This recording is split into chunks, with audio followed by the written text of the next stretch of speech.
Hello everyone, and welcome back to the Tabletop Tactician and a special video here. Here I'm going to be covering my setup for Global War 1985. So in particular here I'm going to cover what my setup looks like for the European theater, so Scenario 2. The goal of this is so anyone watching can be familiar with the ways I've customized the games and follow along, because I've got several custom markers I've made following my color scheme and the other things and unit identities here. One decision I decided to make was I decided not to tip my units. I know that's something that's popular. I wanted to keep the kind of Axis and Allies kind of feel to the game. And I felt that I could identify the units well enough after I got into painting them that I wouldn't need it for myself, which was my big concern in the beginning. So that's one thing I'm going to cover here in this, is what those units are so you at home can follow along, as well as just the table, the setup here. I've gone with a dice standard, very similar to Captain G. He inspired me with his. So I want to show you guys that as well so you can understand that. So moving on here, looking at our general colors. So the Americans are this dark OD green here, minus the F-117. I couldn't paint a stealth fighter green. So you'll see those as this dark green throughout the game. Whenever I do have global setup and we are looking at the Pacific Command, there will not be they won't be the same color. They will be a different color. So something to keep in mind there. One other thing I didn't cover is I'm calling this version of my setup version 0.9. I'm almost to the 1.0, but not quite. So like this shuttle needs some decaling and such, and other minor nations need some decaling, and I'd like some more pieces that actually were from that nation. Like for example, my Iranians here, I have an F-16. I just bought kind of the HVG recommended minor nation pieces and got painting them. So I wanted to get playable quickly, and those pieces will still be useful. They can always be used for military aid and such, but like Iran needs an F-14. Moving on, so green for the United States. Moving on to the other good guys here, NATO. It's this powdery blue. It's actually the same color I used in 2025. Really love that color there. Moving on to the Warsaw Pact, we have an orange, matching their color on the ground there. And then for the Soviets, they are this very neat, it's called apple green or something like that. If anyone's curious, I can drop that down in the comments. But so they contrast pretty well with the normal maroon. My Pacific Command will be the normal maroon, just like my 2025 units color actually. But I really like this kind of gives a very Soviet vibe to the color there. So those are my major colors. When we're looking at the minor nations, there is no rhyme or reason other than I just picked a color, picked the bag of units, and started painting. I tried to keep colors away. I messed up here, and the Pakistanis and the Iranians are the same color, but that's why I decaled them. Most nations have decals, but not all, like Iran here. Libya, I forgot to order some Libyan decals. Some have, like Panama, but not down here. Another thing is, for now, this is how I'm denoting an insurgent. It's like this is an American insurgent here, set up in Nicaragua, and then the Soviet insurgent here in El Salvador. For my space launch complexes as well, I'm a major aerospace fan. I have an aerospace degree, so I like rockets. So I'm denoting all my space launch facilities with their proper rockets. So beautiful, throw it away. Ariane 4 here for French Guiana. Shuttle here. One day, maybe Tyler can give me some inspiration. We'll paint up proper shuttles. One day. And then the Russians actually have a Vostok, which was well out of service by 1985, but the generic R7 there is still used today. Soviet things and Russian things never change. So those are the big markers you'll see on my board here. Additionally, these yellow ones is what I'm using for Palm Kiss right now. I think those are going to change. Don't love those. ASF marker here, like here on this fighter. It's denoted by this light blue here, or I'm sorry, anti-submarine warfare, so ASW there. That's just a F4 Phantom, not an air superiority fighter. So that's how I'm denoting aircraft on ASW Air Patrol. You'll also notice scattered around here these different task force cards. So these are just like any ones you'd see, but I've been working on customizing them. It's like here, actual NATO force, Allied Forces Mediterranean. Other things are like the BSF. Does not stand for Battlestar, unfortunately, but that is like the Black Sea Fleet. For my Warsaw Pact forces here, different ones I have here for different actual historical military districts.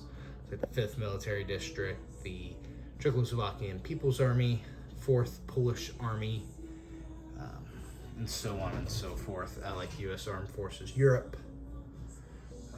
I think that's all I really have set up here. I'm working on getting some proper American ones, so I have generic ones right now. But that's one more to cover. My import markers, they're a little custom, little larger. I was hoping that was big enough to fit more than one ship in port. Well, it can fit about 2.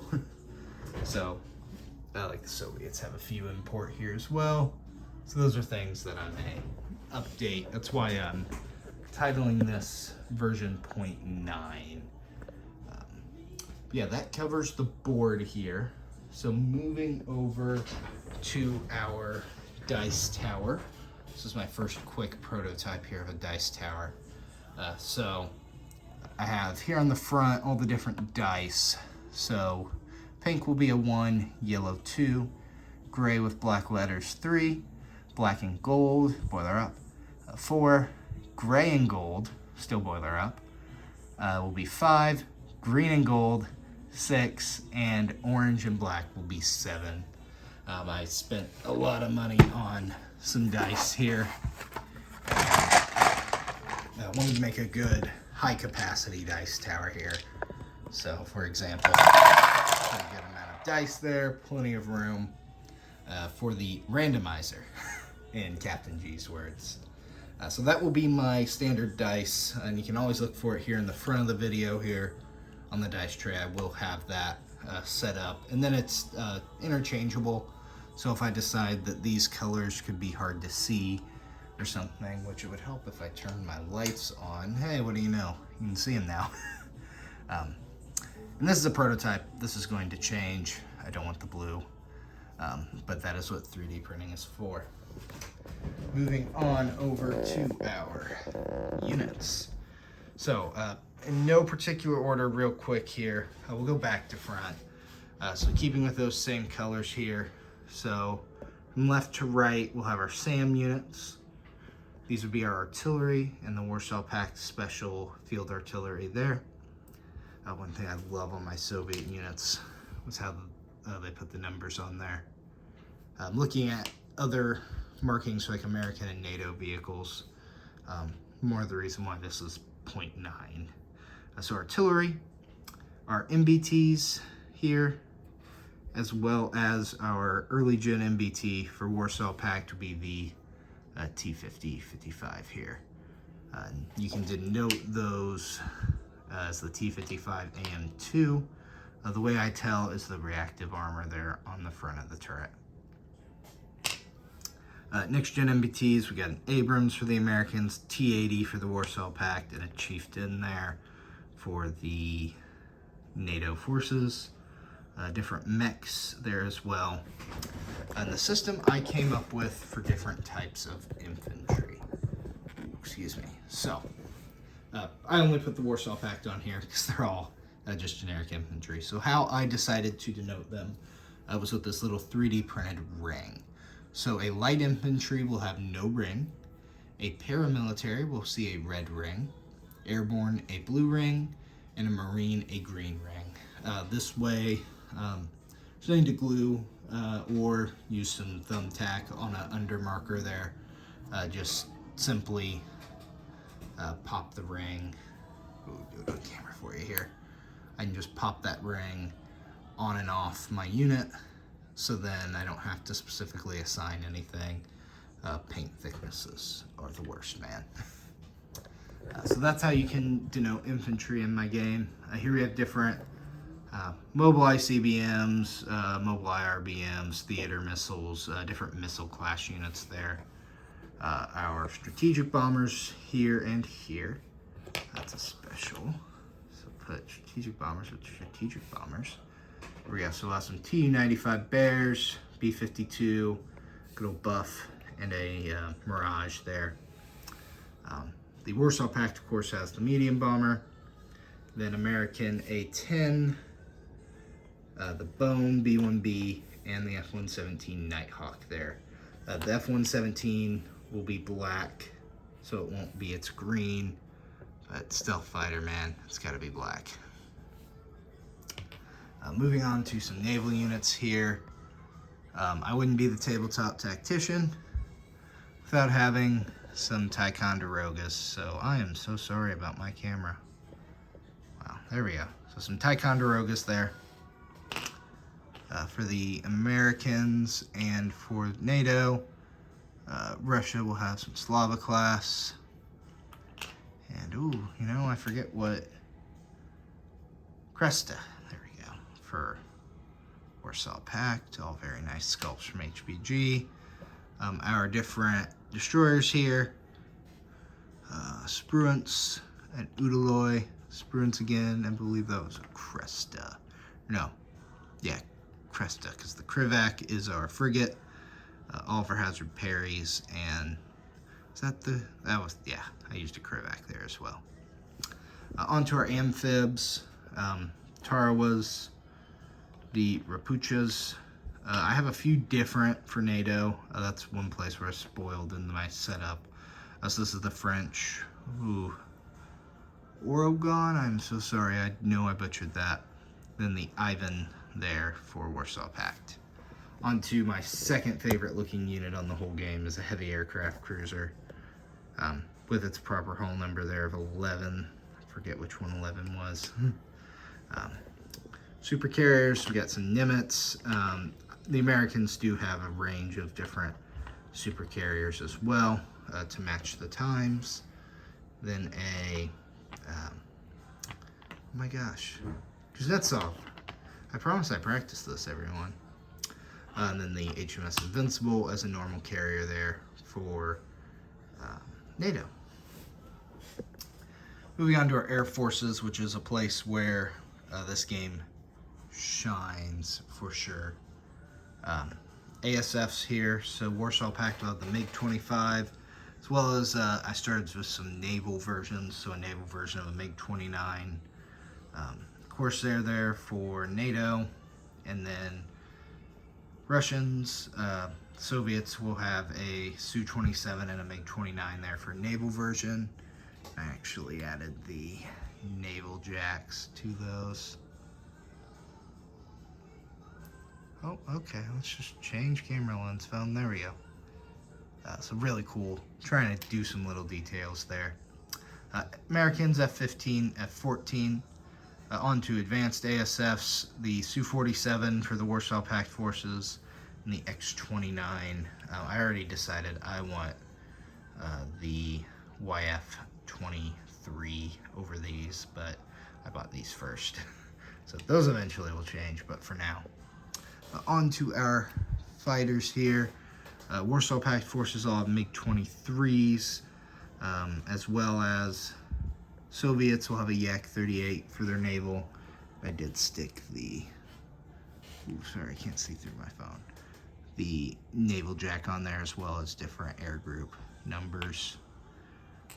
So MiG-23s, a Yak, the early gen fighter here, early MiG, another Dassault or I'm sorry, another Mirage there for NATO fighter, as well as a Harrier for naval. Americans will have an F-16 and an F-4 Phantom for naval and Air Force respectively. I'm sorry, my phone doesn't want to focus. On to attack bombers. We'll have the Su-24 for Warsaw Pact forces, a Tornado for NATO, and then a Aardvark and a, oh gosh, I forget the name of that. Someone correct me. The A6 Intruder, there we go. A6 Intruder there for our naval attack bomber for the US. Another reason why it's 0.9 is I wanted all my attack bombers to have outward swept wings, as all minus my A6 Intruder there have variable sweep wings. However, I bought the pack from HBG for NATO and they came with swept wings, so I will add some swept out wings eventually. Onto our attack helicopters here. Good old Hinds for the Warsaw Pact, then Apaches for the NATO and Americans. AirCab, the Mi-8s for Warsaw Pact, and Blackhawks for the Americans.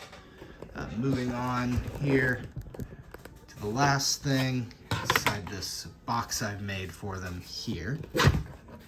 We will be using, very much thanks to Black 88 for these, the Shall We Play a Game 85 chips. Top Gun there for 5.